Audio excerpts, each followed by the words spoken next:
Between Two Fires, Chapter 11.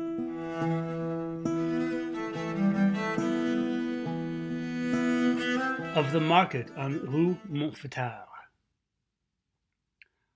"What became of your squire?" said the priest. "I've no whoring idea. I sent him off rather than take him to hell with me, but he's like to have found another hell. Probably married an English girl and hung a mess of brats off her dugs." The woodcarver's eyes were open now. Tomas turned his gaze upon him. "How much did you hear?" "More than I shall soon forget." Tomas breathed in, as if to exhale some oath, but he had mellowed with the telling of his tale. He suffered the priest to put his hand on his shoulder, then hung his head. Now the woodcarver sat up and put his hand on Tomas as well. Jehan the woodcarver was nearly out of food, so he had to go to market. Normally he would have done this on his own, wearing a yoke with 2 baskets, and wearing a cloth about his face, taking care to stay as far away from others as he could. But today Delphine insisted on coming along, which meant Tomas would go as well. The priest was half dying for want of wine, and things had gotten so bad in the quarter that Annette didn't want to be left alone. Neither did the mule, but it wasn't asked. Annette went up to a trunk at the foot of her bed and took out a pair of pretty yellow woolen hose that had belonged to her daughter, as well as a pair of wooden pattens for tying to the bottoms of one's shoes to protect them from mud and worse, of Parisian streets. She made a gift of these to Delphine and combed her hair out, humming the same Norman tune the girl had sung beneath their window the night before. She was smiling more than Jehan had seen her smile in months. It was midday when they left. The 5 of them kept tight to each other and walked a twisting mile through the streets with the shop front shuttered, the few open windows on higher stories staring at them like dead sockets. Other groups huddled to themselves and nobody spoke. A cart passed them, forcing them to hug up against the buildings, the driver saying, "Watch out," as mechanically as if he were talking to himself. Rats ran in the gutters and sometimes on the roofs, but otherwise things were so still that a dog barking in the distance sounded like music. It got noisy as they drew near, however. The market on the Rue Montfetard was one of the few places where people would still congregate, and as such was one of the most dangerous places one could go. Many of the spaces where stalls once stood were empty now, and those that remained had distanced themselves well away from their neighbors, like teeth in old gums. Still, the market presented a rich spectacle, even in fraction. Yellow finches fluttered and chirped in cages. An acrobat walked backward on her hands, with eyes painted on her bottom and outsized gloves on her feet. A Spaniard berated 2 little dogs who had grown tired of spinning in circles on their hind legs while he played a horn. People yelled and bargained as they had before the sickness. They just did it farther away from each other. Hawkers called to the group in sing-song chants. "Salt from Brittany and the Franche-Comté, who'll save your flesh if you walk away? Indigo, indigo, precious and blue as the peacock's chest and his proud tail too. Who'll buy my musk, who wants to make love? The rabbit, the fox, and in his turn the dove." The girl, who had walked very near the group while they made their way through the dead streets, now let herself be pulled this way and that, now trailing the group, now trotting awkwardly ahead, unaccustomed as she was to wearing pattens on her shoes. She had the feeling that whatever she sought in Paris would be here, in this market. But she loved the market's éclat with the love of a child who has been quiet too long. She loved the colors and the motion of commerce, but especially the noise. The sound of foreign languages pleased her particularly, reminding her that a whole world lay beyond the horizons of Normandy and Paris, a world of varied provinces and innumerable towns and hamlets that might not all be dying. Foreigners were in no short supply at the Montfetard market. Germans hunched over stacks of iron, spraying beer through their whiskers as they called out. Spaniards sung Cuero, cuero, cuerdo de Córdoba over shoe leather, so fine one could almost see light through it. Bohemians tapped bars of lead in rhythm and sang inscrutable songs, more to amuse themselves than to draw custom. Delphine loved it all. The Florentines had the biggest and most beautiful stall. They had lived in the city and had grown rich selling the bright red wool of Florence in bolts that drew the eye from 30 paces. Now they wore plague masks that made them look like awful birds. A table sat before them with a bowl of water in which one was to place money, as it was believed this would cleanse coins of bad air. These merchants had grown adept at showing their cloth by means of 2 sticks, and they rolled and fluttered it before Annette as she came near, though she could only come so near. Little stacks of bricks marked the boundary past which customers' feet were not to step. But where was the food? When the priest, whose stomach was rumbling noisily, asked Jehan where the food sellers were, the woodcarver pointed up ahead past a group of bickering men.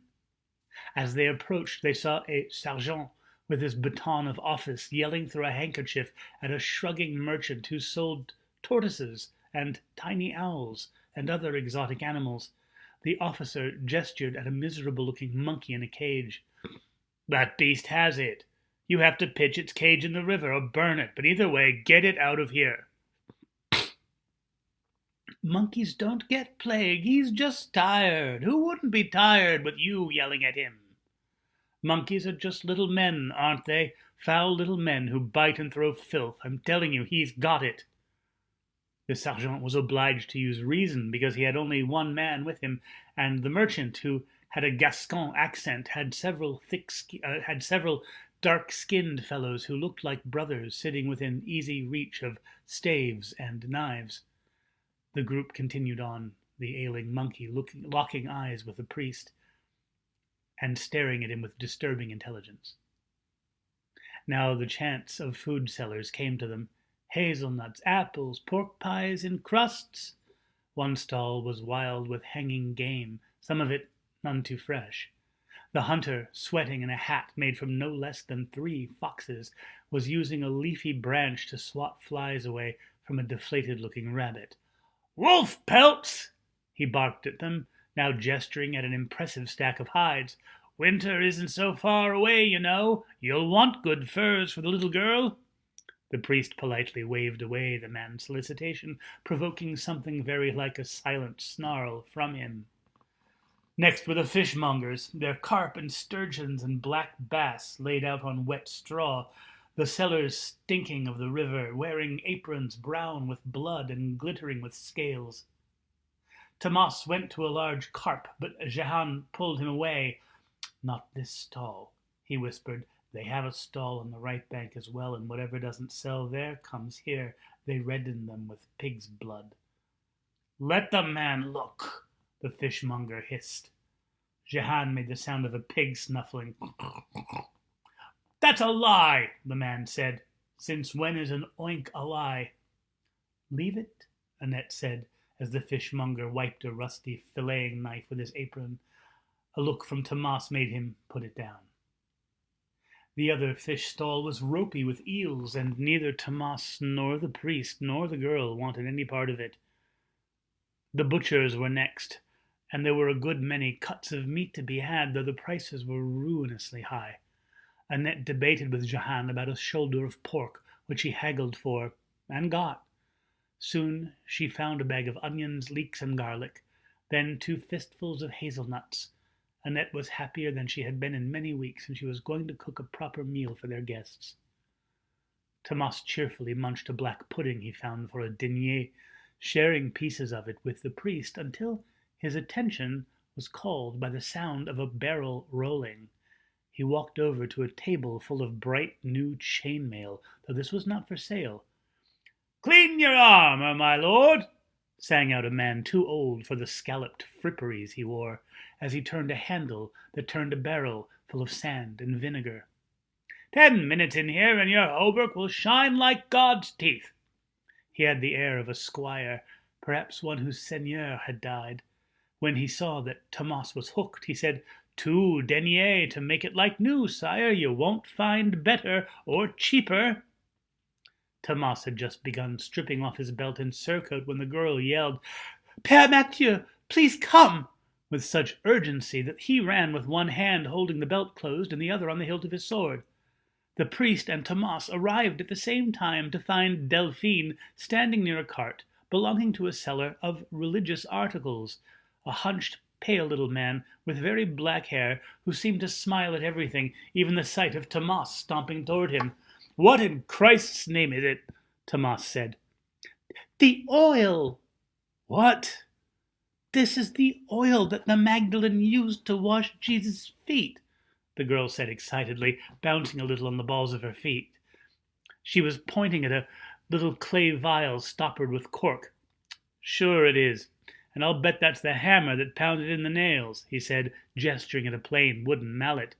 "No, actually," the seller said, "it's the hammer that fixed the axle of this cart, but," he continued, producing a carpenter's plane, "this is the plane used by the carpenter Joseph, father of our Lord, the very one sweet Jesu learned to use as a boy. It is said that any beam planed with this is proof against fire, and no 2 such beams might ever be separated. Imagine a house that would never burn and never fall." "Do I look as though I build houses?"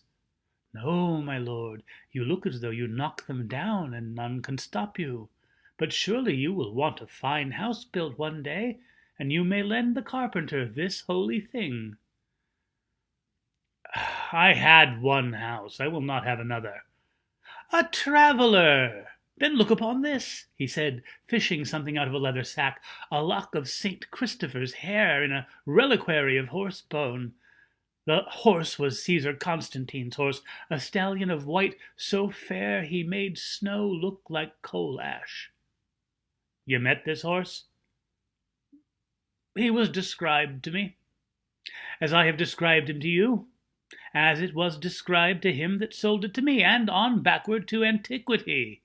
Ride with this in your saddle-bag, Sir Knight, and your horse will never stumble in a river, nor throw a shoe, save within 30 yards of a farrier.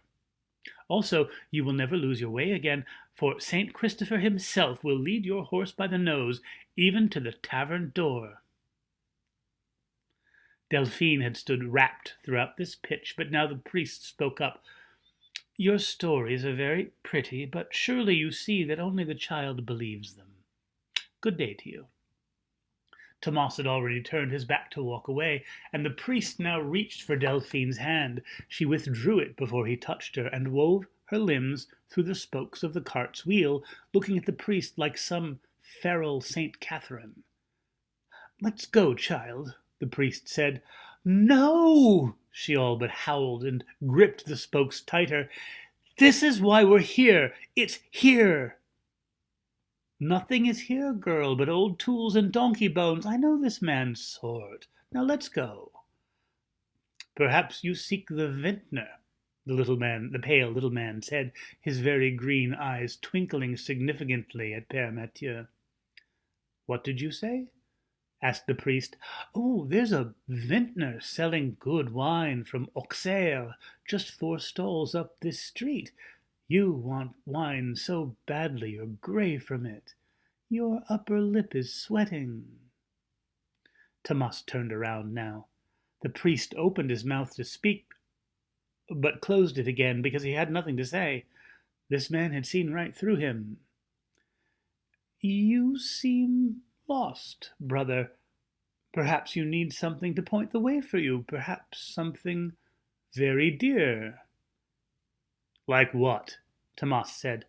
"Something others think they have in holy shrines, but which is in this humble cart, in my keeping, the only one that's real."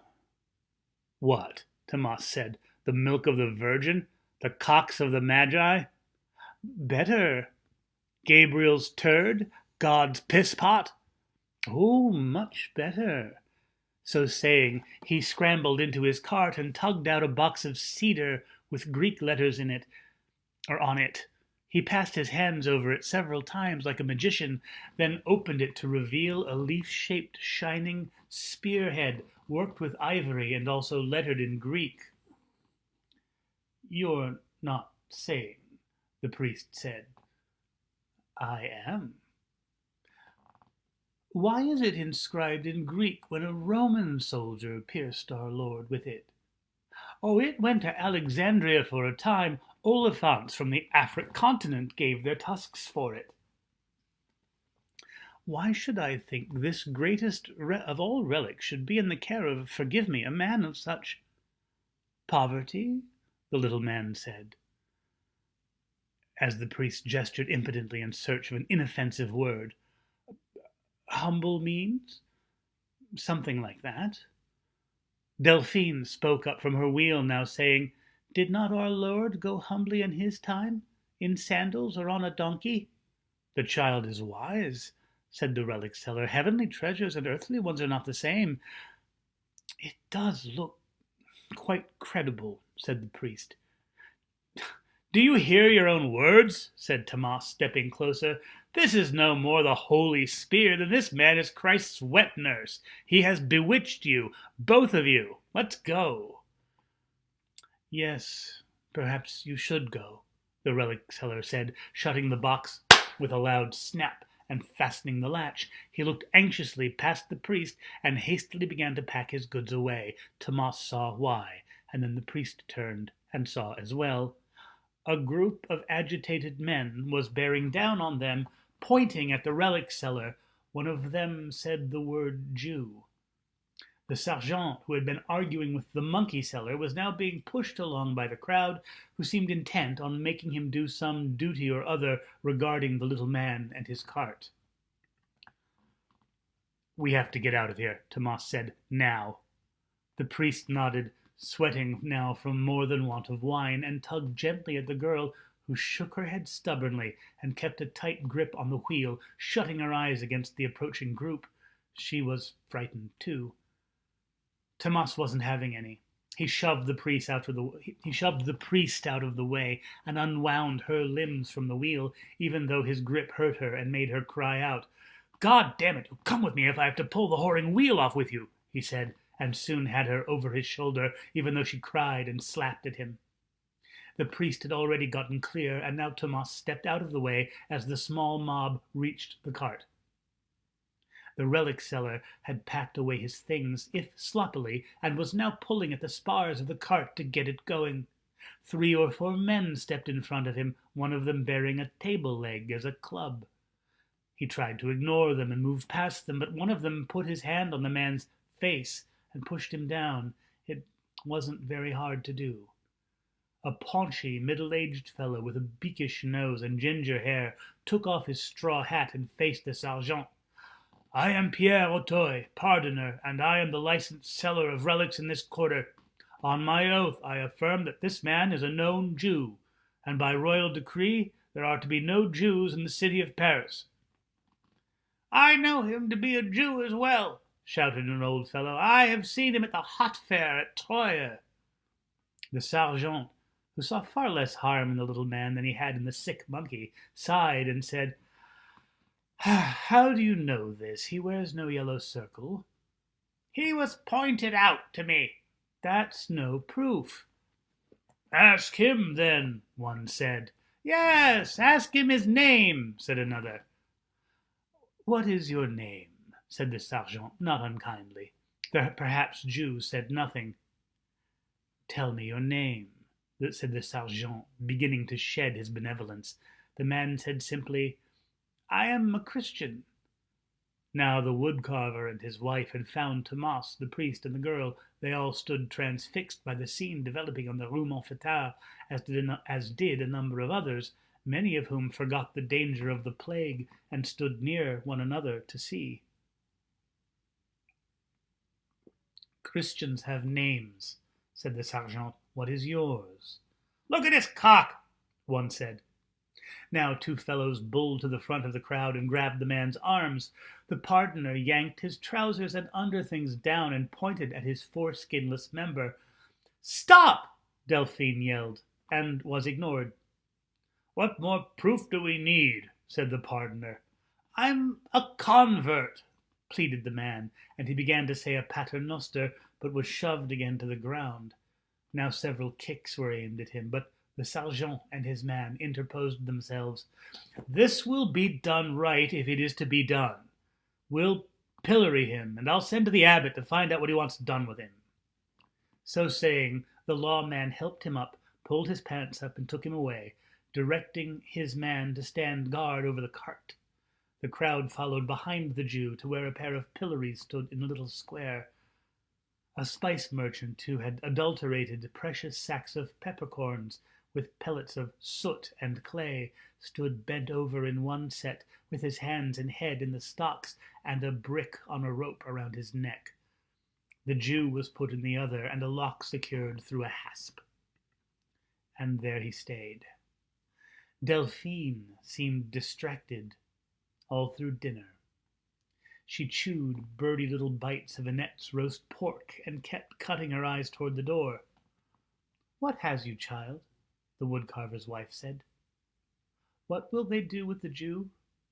"Oh, if he's lucky, flog him out of the city. If he's unlucky, hang him," Jehan said. Thomas ate wolfishly.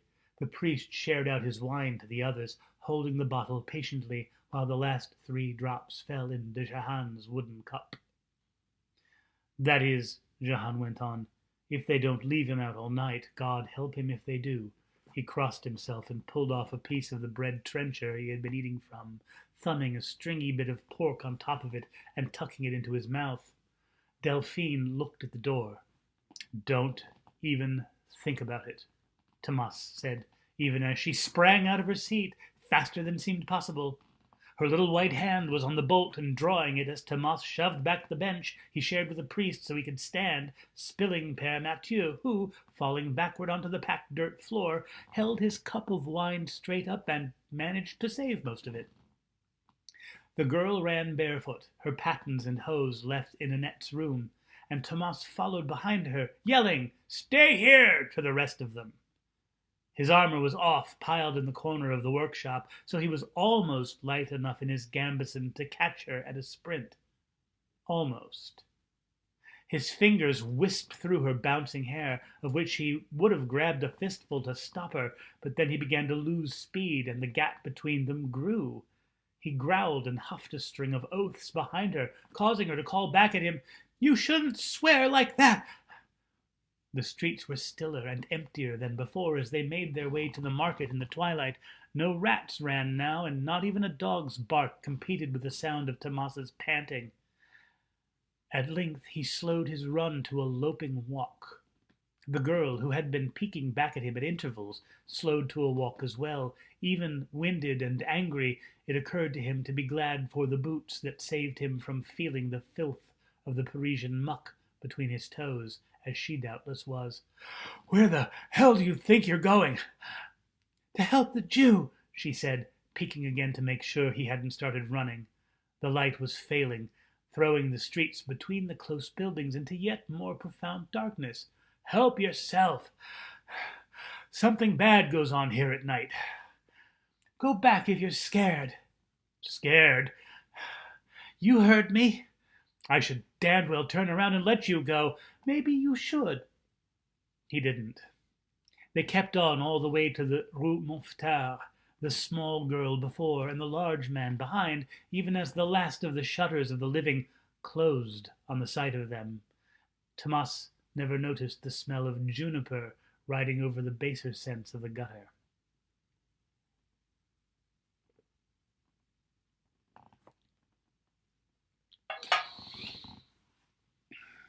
"I know you," the Jew said, as he regarded the small girl before him.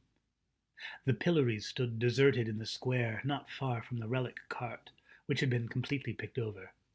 The guard had stayed with it until as near dark as he dared, with no word back from the abbot and no orders from the sergeant, and by the time he left for his house, nobody wanted to be burdened with the weight of the cart, which was heavier empty than it should have been full. "How do you know me? From today?" she said. "No." Then how? I just do. The spice seller was oblivious to her, tossing his head hoarsely against the pane of his hanging brick until he felt its weight being lifted. She threw the brick into the muck past the platform. He opened his moist eyes and looked at her, saying, "You're not supposed to do that." "I don't care."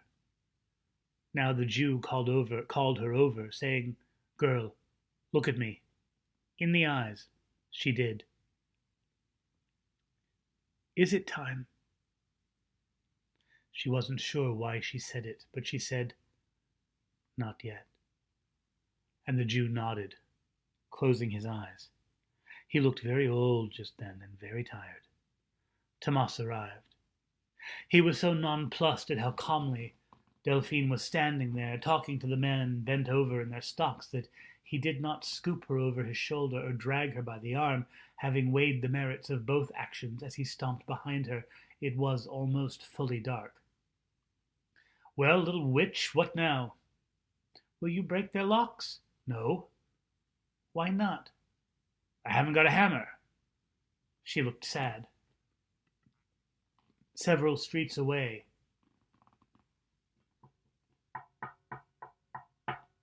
the sound of knocking came. "Get her home," the Jew said. "Now!" "Break my lock, please," whimpered the spice seller. Tomas reached for her, but she moved away from him, and he only grabbed the back of her shirt, which ripped, and the ribbon around her neck, which broke. The key that had been at the end of it fell onto the wooden platform with a tink. She bent to grab it as Tomas grabbed her hips. He hoisted her up as she held the key in her small fist, arching her body toward the locked hasp that held the Jew. "No," she yelled. "Let me try it." "Get her home!" Something knocked. Closer now. "Please," said the spice seller. "Please," said the girl more softly. "God damn it," Tomas said, setting her down and taking the key from her. He was about to pitch it in the muck. "Please, sire, Sir Tomas," she whispered. He spat, shoved the key into the lock. "See, it doesn't whoring fit." But it did. He turned it. The lock opened, and the Jew stood up. A man no more than 2 streets away yelled, "Let go! Let me go!" "Please!" shrieked the spice seller. The girl took the key from Tomas, who didn't try to keep it from her, and opened the other pillory. The dishonest merchant jerked straight and ran, tripping over the brick that had been around his neck and twisting his ankle. He limped off in the direction opposite the man's scream, but faraway knocking came from that way too. The night seemed to swallow him completely. The Jew said, "You wanted something." "Yes," she said, but they got it, your cart." "They got the one I showed you, not this one." He pulled a hemp rope from around his neck, dangling at its end a hinged wooden tube that came out of his shirt. It was about the size of a short flute case. He gave it to her. She kissed him. Tomas hefted her and ran, even as she put the rope around her neck. "When?" the Jew called after her, but she did not answer.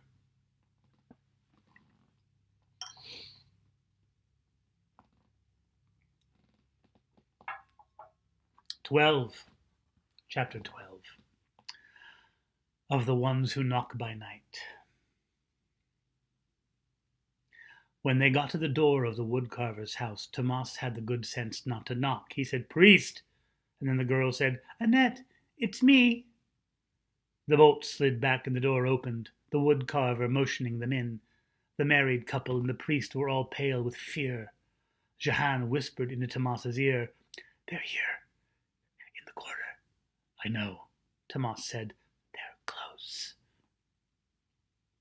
The husband and wife stared at the shuttered windows and bolted doors, listening to the sounds of knocking which were unmistakably drawing nearer. Tomas picked up his chain-mail hauberk and began slithering into it. He put on his mail gloves as well. Annette said an Ave Maria, which her husband and the priest joined in, though the priest was watching the girl. Delphine inclined near the wick in tallow, which was now a soupy graveyard for moths. Moths lighted in her hair and flitted about her as she opened the tube the Jew had given her. Its hinges were tiny and delicate, but her small hands were made to open such things. The inside of the tube was cushioned with brown leather, upon which the mud-colored shaft of pitted iron was hardly visible. She took it in her hand. It was not what she expected, not leaf-bladed or triangular like a boar's spear. Rather, it was a thin rod that flared gently to a point at the end, more of a fire poker than a proper spear. She tested the point with her thumb and found it still sharp enough to make her gasp in a hitch of air. Had this piece of metal really been driven under one of his ribs? It seemed impossible that anything or anyone still in the world had actually touched him. But it had. This was it. She kissed the spearhead and sealed it back in its case. The word pilum occurred to her, and she wondered if she had read it in her father's books, or if it simply came to her, as so many words had lately. "What is that?" Père Mathieu said.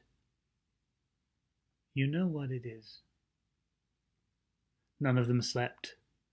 They stood around the table or sat against the wall. Near dawn, something heavy brushed against the front of the building. Delphine held her breath, then nearly peed herself when the mule brayed next to her. Now something scratched at the shuttered window. "Please, God, please, angels, do not leave me alone," she prayed. The priest stood in front of her and put his hand on her chest. She grabbed his little finger and felt that he was shaking. Tomas and Jehan had moved near the door, the knight with his sword behind him, ready to strike, the woodcarver holding a mallet. "Get back!" Jehan whispered to his wife, but she kept her place just behind him. Whatever was outside tapped at the window. Delphine grabbed the priest's finger so hard she would have hurt him if he had not been too agitated to feel it. It tapped again, more urgently. Everyone but Tomas and the girl made the sign of the cross. "Come, St. Michael, come, St. Sebastian, do not leave us alone," Delphine whispered, but she felt abandoned. They were going to be killed now by some wicked thing, and God would not or could not interfere. The thing outside took 2 heavy steps and now banged on the door. Hard. Delphine squealed. Jehan put his free hand over his wife's mouth to stop her from whimpering, but then he whimpered. Delphine heard Tomas breathing in and out like a bellows, preparing to fight. She knew that for all his faults, he would die before he let harm come to her. She felt safer. Then it banged again so hard a flake of daub fell off the wall, and the building shook, rocking the several long-headed wooden saints and virgins in the workshop. The mule brayed madly and shuffled from side to side, restless for room to move or to kick. It knocked over its water bucket, and Delphine felt the water between her toes. The banging continued, faster and faster. It was maddening. Tomas began to reach for the door, ready to have done with it, but Jehan pushed his arm down and shook his head, wide-eyed with fear and warning. Now everything became quiet. It stayed quiet for some time, but Delphine knew it wasn't over. The grown-ups in the room were frozen like clockwork figures, and soon they would move again, urgently, as hell came into the room. Waiting was so hard. The priest stroked her hair once, as he might have done to calm a dog. She heard his fast breathing and kissed his hand. His breathing slowed. That was when they heard it. A baby's cry. in the street just outside the door. "Oh, sweet God," Annette said, moving toward the door. Her husband pushed her back and shook his head, too scared to speak. The baby cried again, bawling in terror or pain. "We have to!" Annette shouted. Now a woman's voice came to them through the oak door. "Please," it begged. Annette struggled with her husband, but he kept her back. "Please, help us. In the name of mercy, I beg you," the woman's voice implored. "My baby. Help my baby." The child cried again, more pathetically now, ending in an alarming rasp. "I don't think you should open it," Delphine said quietly. Too scared to make herself heard even by the priest, she knew she should speak louder, but she couldn't. Tomas looked over his shoulder at the priest, who crossed himself and nodded. "Help my baby." Delphine let go of the priest's hand and moved to grab Tomas's arm, but she was too late. She watched helplessly as the door opened. A woman, no, a statue of a woman, with a crown, the Virgin. Delphine's heart leapt with gladness that they were saved, and then it sank just as quickly. And she did wet herself. The door had opened on a 6-foot statue of the Holy Virgin with a high crown, holding a scepter in one hand, but where the Holy Infant should have been cradled in the other, her stone hand held the ankle of an infant who dangled upside down with the purplish skin of a plague victim. He had been dead for some time. Flies buzzed around him. His milky eyes saw nothing, and yet he opened his swollen mouth and cried again. "Help my baby," the statue said, its mouth moving jerkily. It ducked its crown and stepped into the room with the sound of a millstone grinding, and everyone recoiled from it. Now it flung the infant at Tomas so hard it knocked him backward.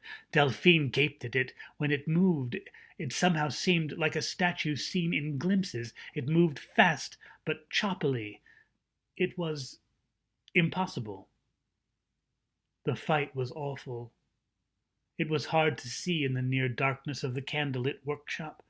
Delphine shook her head, trying to wake up from what couldn't be happening. The unholy Virgin had Annette by the arm.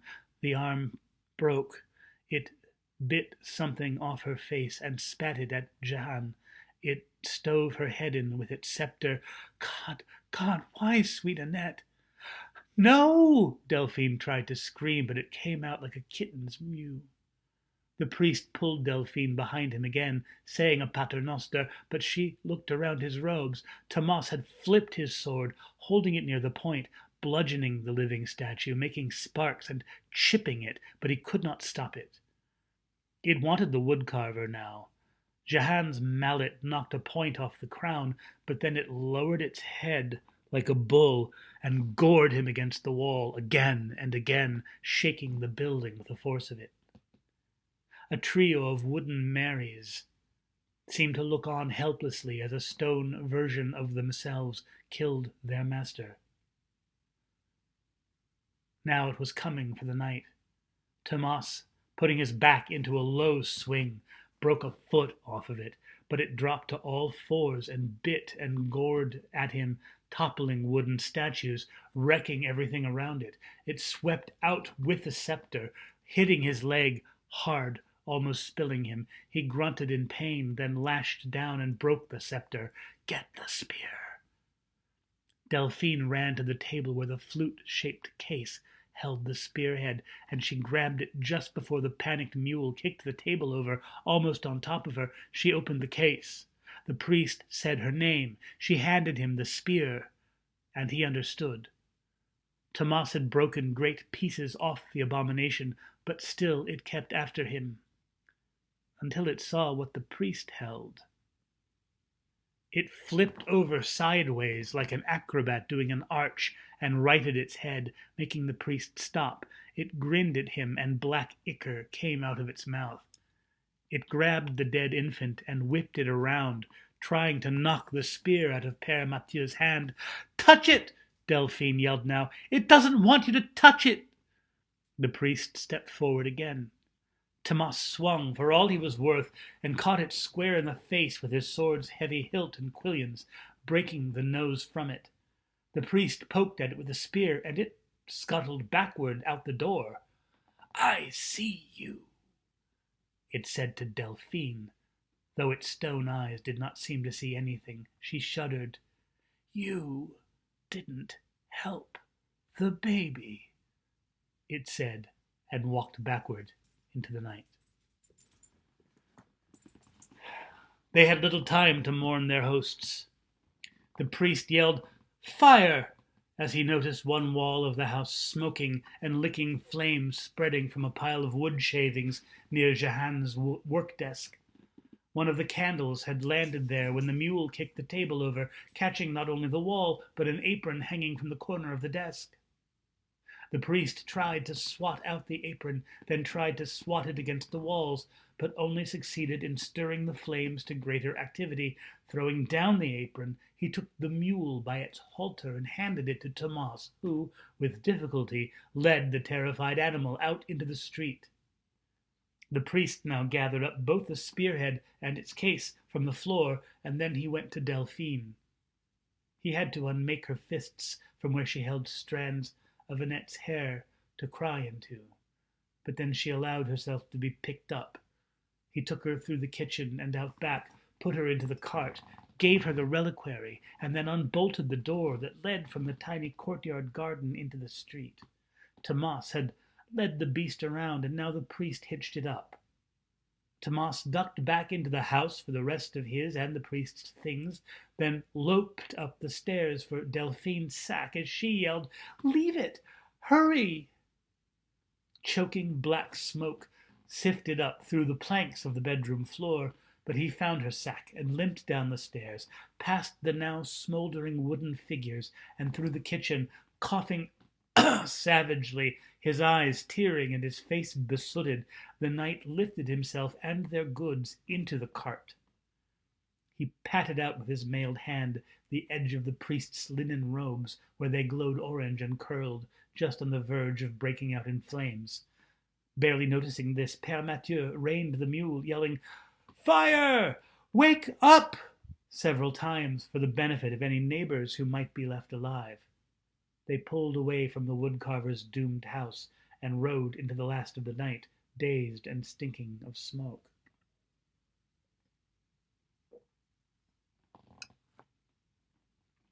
They looked warily about them all the way, lest some fresh horror come at them from the blackness of an alley. Tomas coughed intermittently, the priest awkwardly slapping his back. Delphine held her spear tightly, distracting herself by singing while crying, "Hey, little robin, sing hey. Is it time to fly away? With your strong young wings as your father sings, is it time to fly away?" The only person they saw was a woman who dragged an old man out of her house and sat him by the door. She had trouble propping him up, but finally managed. When she saw the cart, she said, "Take him, please. I'll pay. I have radishes. You can have them. He was good to me, and I want him buried. Please." Tomas shook his head at her. "At least give him last rites. You're a priest, aren't you?" Père Mathieu moaned softly in his throat, but fixed his eyes forward. "Stay in the cart," Tomas said wearily. The priest said, "I'm sorry," too quietly for the woman to hear, and kept the cart moving, even though she followed for a few steps, imploring. The girl, who might have protested, just sang her song again and closed her eyes. On their way out of the quarter, they passed a church whose stone walls were covered with mold, and whose stained glass windows had been broken out. Deep tracks from all directions pocked the ground around the building, which stank so badly of rot and mold that all of them gagged. The life-sized statue of the Virgin by the door. The life-sized statue of the Virgin stood by the door, with a bloody, broken crown, a missing foot, and no nose. She held the broken haft of a scepter and cradled the abused form of a child dead of plague. The priest stopped the cart. They had to go past this church to get to the bridge. "It's nearly dawn," said the girl. "I don't think they move in daytime." The priest urged the mule forward, but it took its steps slowly, as though it reserved the right to stop the moment it felt inclined to. The church was ghastly. If it had once belonged to heaven, it did not now, and the air around it swarmed with flies. The mule swished his tail or jerked the skin of his flanks constantly against the many flies that landed on him. Flies crawled maddeningly in the priest's arm hair or landed near Tomas's mouth. They drew closer, hugging as tightly as they could to the shops on the other side of the narrow street, but still coming uncomfortably close to the spoiled église. Besides the gruesome Virgin, other statues of saints, kings, and apostles stood on their pedestals, lighter in color than the greenish-black growth quilting the walls, their limbs and faces also spattered here and there with blood. Although it was hard to see in the gray of first light, the blood looked bright and fresh. They had only just returned from their hunt. Did an angel with a missing wing just shift itself? Did a gargoyle lick its forepaw as a dog might? Several of them held small forms that, as the cart drew closer, the knight, the priest, and the girl were sickened to recognize as dead children. A blood-mouthed St. Paul the Apostle held his stone book in one hand, and with the other dangled a limp boy child aloft by the head, as if the saint were being filleted, the boy's arms gone entirely, his pale legs swinging gently like a hanged man's. St. Paul turned his stone head and looked squarely at Père Mathieu. The priest felt an icy finger in his heart, and then his head exploded in pain as St. Paul assaulted him with a wordless shout. "Do you like this, bugger priest? We did this for you, you filthy bugger, sodomite drunk. Who the fuck do you think you're fooling? Would you like to climb up here with me and hoist those robes? Hoc est enim vergum meum." The priest let drop the reins and put his hands over his ears, but it didn't help. At the same time, a statue of Saint Martin pointed his sword at Tomas and split his head with, "Coward, have you raped the girl yet? Because you will. We will make you rape her in the ass, but not the cunt, because she will be a virgin when you cut her throat for your master, and you know who that is, don't you?"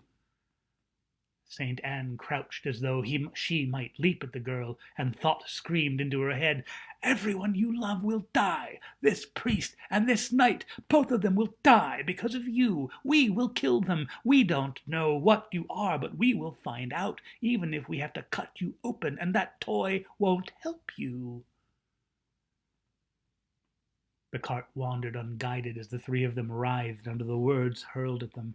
Then, beyond the buildings to the east and behind the clouds, the sun rose unseen, and the voices stopped.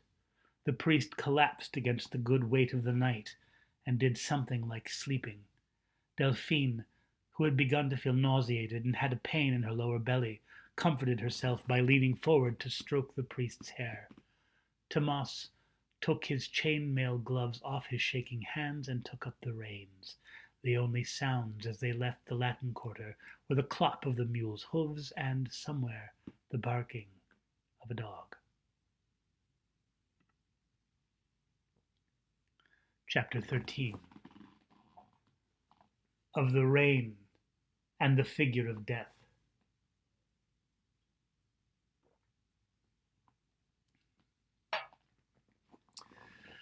The rain started almost as soon as they went out to the Porte Saint-Bernard and left Paris behind, the girl thinking of the tale of Lot's wife, telling herself not to look back at the dying city, and then doing it anyway. A column of smoke above Paris bade them farewell, as another column of smoke had once greeted them. This one, however, was in the city, where the fire of the wood-carvers would burn his whole block, sending the healthy into the streets, consuming the sick and the dead. The drops of cold rain that fell on Delphine's face were the vanguard of the deluge that would save the left bank from burning, but flood the marshy land on the right bank all the way to the Place de Grève. Bells tolled in the Latin Quarter. There were enough hands, at least, to pull a rope or two. Delphine tried to picture the people ringing those bells. A lone Dominican monk, or a paid ringer for the convent, another priest like Père Mathieu, too scared to minister to his flock, but trying to save what was left of his soul by warning them about fire at least. Or were the dead ringing their own bells? If statues could walk, why not them? She felt more tears coming for Annette, and also for herself. When would she feel a woman's love again? Had Annette died because Delphine had wanted to stay with her? The words of the wicked statues rang in her head again, and she looked at the men in the front of the cart. Please don't let them die because of me, God. And now the rain fell and fell and fell. On the third day of it, and their second day without food, the priest saw a stone barn and a cottage and hoped they would be deserted. What had things come to when a man of God wished misfortune on a family because he coveted their roof? The door to the cottage was open, but they made for the barn, as they would have more room for the mule, and none of them were in the mood to find bodies. The barn was not deserted. The priest walked in first and found a naked man on all fours, stuffing hay into his mouth. An abundance of hay and grasses were knotted into his white beard and hair. His ribs were showing, and he was grimed over and wet, whether with rain or the sweat of some fever was unclear. His eyes were wild, though, and he was not frail. He picked up a rusty scythe with a broken shaft from a pile of farming tools and started toward the priest. Good God, he means to eat me. Then Thomas and Delphine walked in, Thomas with his sword unsheathed, and the man bolted out the other door, falling when the edge of the scythe clipped the door frame and slipped from his hand, but scampering to his feet again almost instantly. He ran straight across the puddled field and kept running, his bare feet kicking up water all the way, disappearing not in the direction of the house, but toward the tree line, past the field. Thomas broke the silence that followed by saying, "So that's what the reaper looks like without his robes." The priest laughed after a pause, but the girl just blinked rain out of her eyes and looked at them for an explanation. "Death, girl, death," said the priest. Now she laughed too, and the sound of it was good in the barn. They built a fire and took off as many of their clothes as decency allowed, hanging these on sticks to dry. When they had, they changed out of their underlinens and hung them now, putting the cozy dry ones back on, glad for once not to be cold and soaked. The weather had changed, and where the days had been warm and the nights cool, now the days were cool and the nights cold. They agreed to stay in the barn until morning, then scout the fields for fruit or nut trees or whatever they could find. In the meantime, they set out their cups and bowls, as well as Tomas's helmet and thigh armor, to catch enough water to keep their bellies full, which somewhat eased the pain of their hunger. "I wish we had music," the priest said, poking at the glowing logs with the broken end of the scythe he was nearly killed with. "I don't. You might be tempted to sing," Thomas said, inspecting his leg where the thing had hit him with her scepter. He suspected the bone of the shin was chipped. A truly ugly bruise had formed, and the flesh around his ankle was swollen and bruised as well.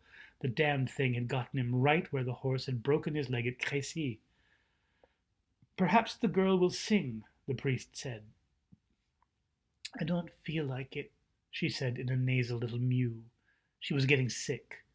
She had no fever, but she sniffled and complained of an ache near her hips. She had been in enough cold and wet that neither man suspected her of plague. But what kind of music would you like to hear if you could choose? Oh, pardon me, that's her talking.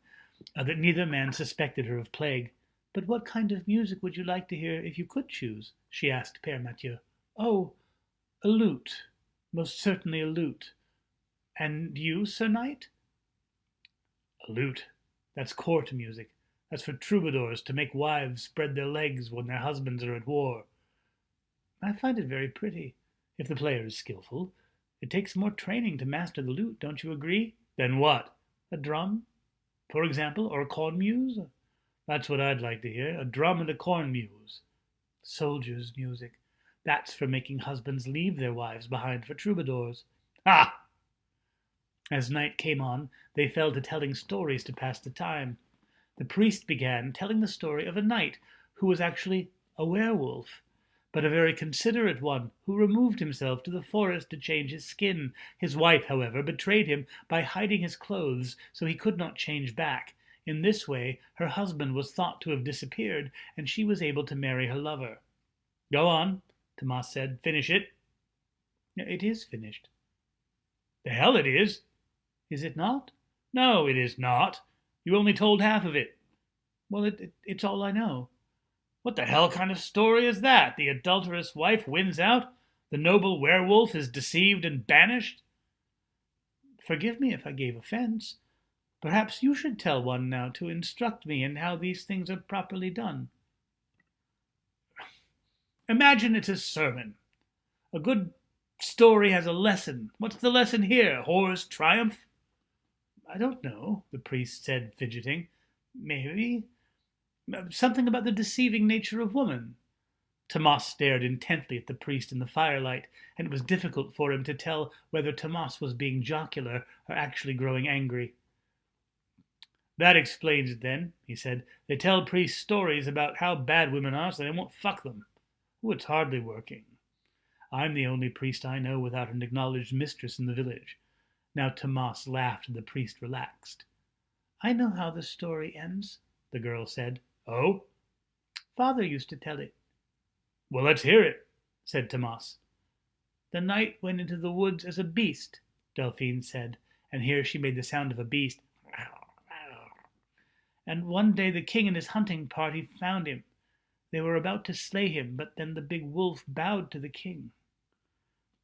I like it better already, Tomas said, nudging the priest. Now the king decided to make a pet of him, and he took him home to the castle. Everyone came to marvel at the beast, who was so tame and courtly, until one day the wife and the knight came. Wait, I forgot something. Are you sure you know this story? The priest said, but Tomas nudged him again, a bit harder. Yes, she said gravely, looking at Père Mathieu until he held his palms up in acquiescence. She sneezed and started again. When the king found the beast, the knight who had married his wife was there, and the beast growled at him. She growled and gnashed her teeth, causing both men to laugh.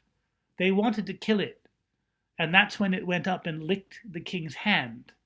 So now we are back at the castle, and when the wife and the bad knight come in, the beast bites her nose. Delphine trailed off, and the priest knew that she was starting to remember. Delphine trailed off, and the priest knew what she was starting to remember, so he clapped his hands twice, startling her. The story, he said. She nodded and blinked her tears away, wiping at them with her sleeve and snuffling. It bites her. He bites her, the knight. Yes, I think we have it. And they want to kill it again, but the king's wise counselor says not to. Where do they find these wise counselors in stories? Tomas said, for I've never met a king who let one speak. So they made the wife tell them why it bit her. I definitely like this version better. Whore wife bitten and tortured, Tomas said. And the king commands the bad knight to bring the good knight's clothes. Wait, he's wearing them. So he just takes them off. Now he's naked? I guess so, yes. Is it cold in this castle? Of course, she said very seriously. All castles are cold. Exactly how many castles have you been in? I haven't been in boats, but I know they have sails. There's your lawyer father. I knew he'd come visit. She sighed sharply in exasperation. Do you want to hear this? She said.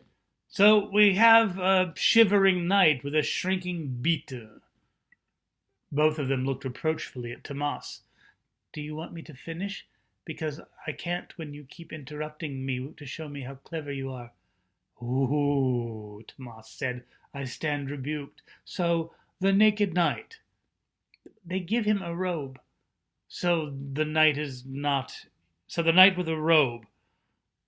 The knight is not important now. So the unimportant knight.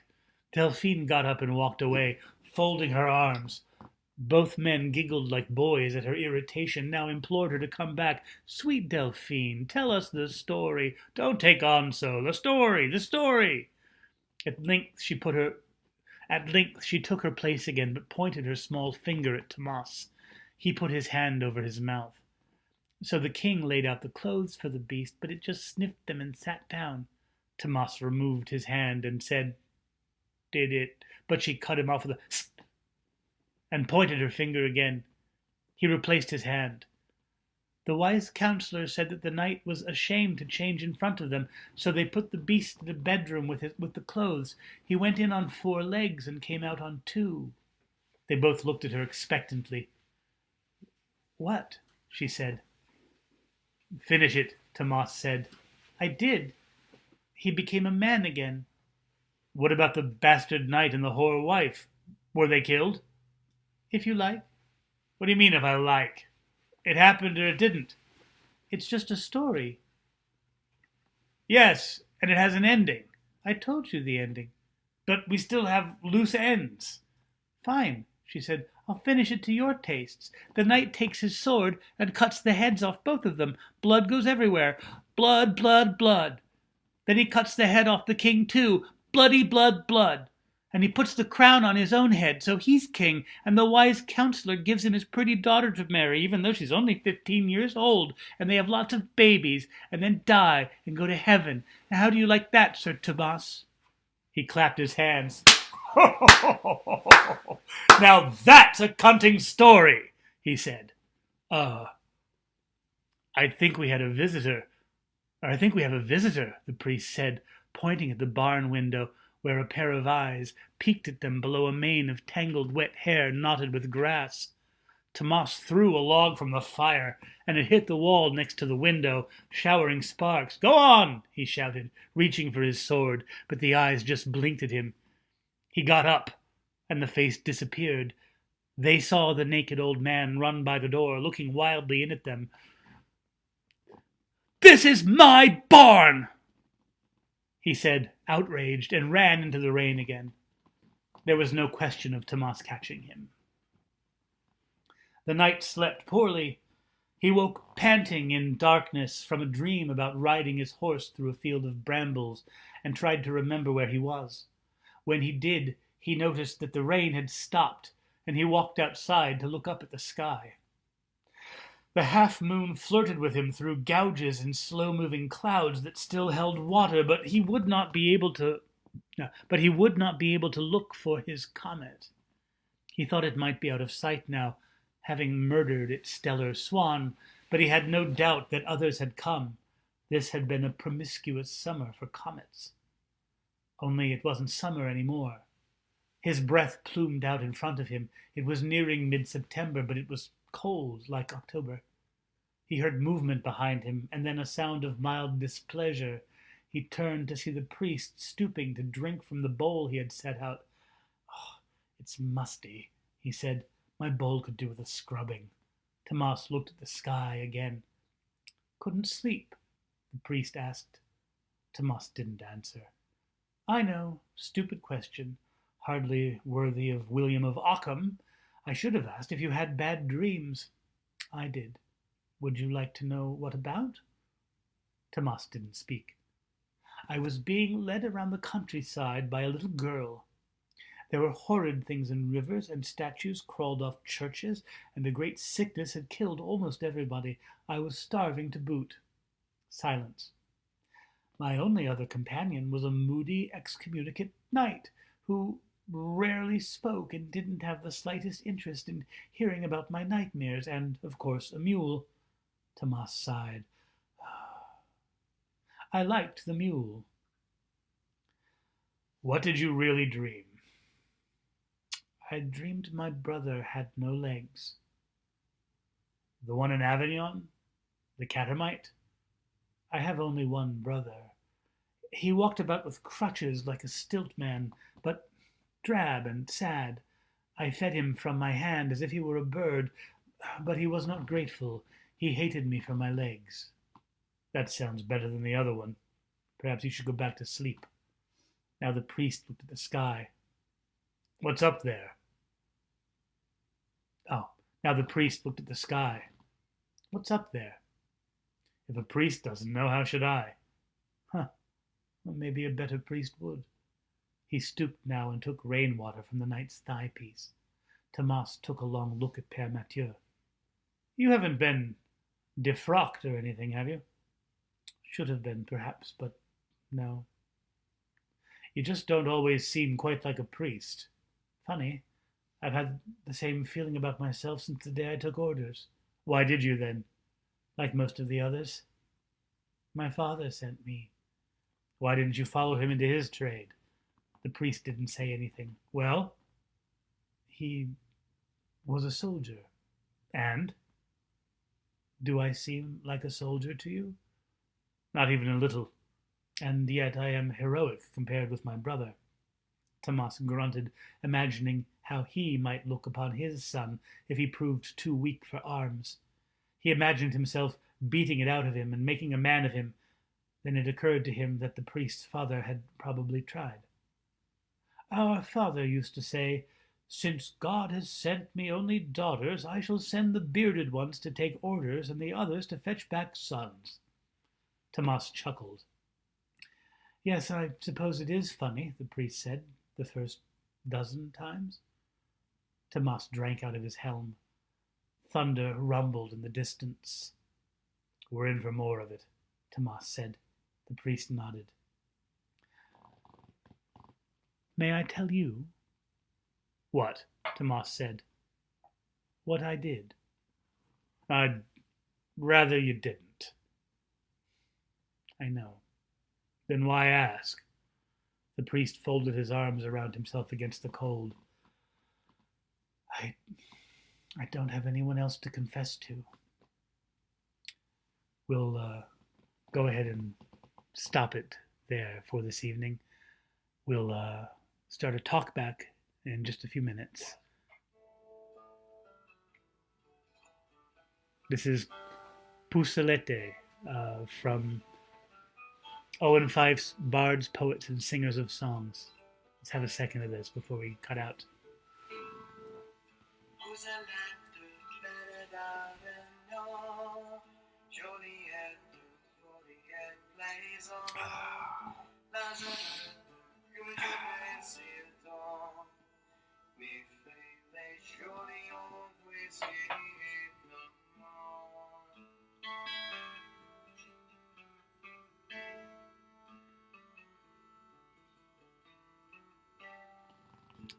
See you in a few minutes.